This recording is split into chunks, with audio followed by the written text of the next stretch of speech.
Hey everyone, and welcome back to the channel. If you're raising chickens, you know how important it is to keep them happy and healthy. And one of the biggest factors in their well-being is a clean coop. A clean environment isn't just about looking nice. It's crucial for preventing diseases, keeping your flock productive, and making sure your eggs are fresh and safe to eat. So today, we're gonna dive deep into a complete guide for chicken coop hygiene. We'll cover everything from daily tasks to deep cleaning, so your chickens can live their best lives. Let's start with a simple cleaning schedule. Consistency is key here. Every single day, you should spend a few minutes scooping out any visible droppings and removing any wet or soiled bedding. Also, check their food and water. Leftover food can attract pests and get moldy, so clear that out. This quick daily routine makes a huge difference and prevents bigger problems down the road. Next up is your weekly task: changing the bedding. How often you do this depends on the size of your flock and coop, but a good rule of thumb is once a week. You want to remove all the old, soiled bedding and replace it with fresh, dry material. What should you use?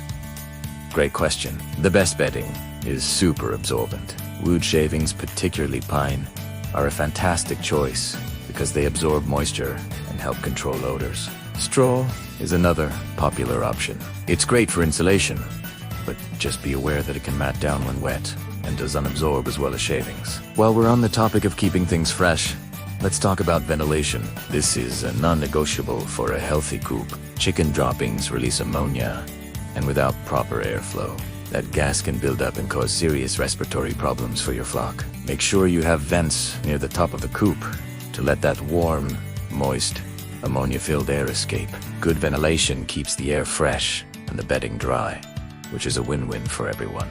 Now, let's focus on where your chickens eat and drink. Their feeders and waterers need daily attention. At the very least, rinse them out every day to remove any dirt or droppings.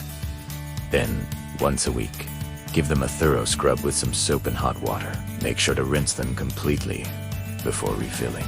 This simple step prevents the spread of bacteria and keeps your chicken's water source clean and inviting. About once a month, or maybe once a season, it's time for a deep clean. This is where you reset everything. Start by moving your chickens to a safe, temporary location. Then, empty the coop. Completely take out all the bedding, nesting boxes, and roosting bars. Grab a scraper and get to work on any caked-on droppings on the floor and walls. Once you've scraped everything clean, wash all the surfaces with a non-toxic cleaner or a simple vinegar and water solution. Finally, and this is super important, let the coop dry completely before you put in fresh bedding and let your chickens back in. A damp coop is a breeding ground for mold and mildew. Last but not least, let's talk about parasite control. A clean coop is your first line of defense against mites and lice, but sometimes you need a little extra help. Diatomaceous earth, or DE, is a natural, food-grade powder that you can sprinkle in the coop and in their dust bath areas. It helps kill off those nasty little pests without using harsh chemicals. Also, make it a habit to regularly inspect your chickens for any signs of parasites, especially around their vents and under their wings. Catching a problem early makes it much easier to treat. So there you have it. A clean coop means healthier, happier, and more productive chickens. It might seem like a lot of work, but once you get into a routine, it becomes second nature, and the reward seeing your flock thriving and collecting those delicious, clean eggs are absolutely worth it. Thanks for watching.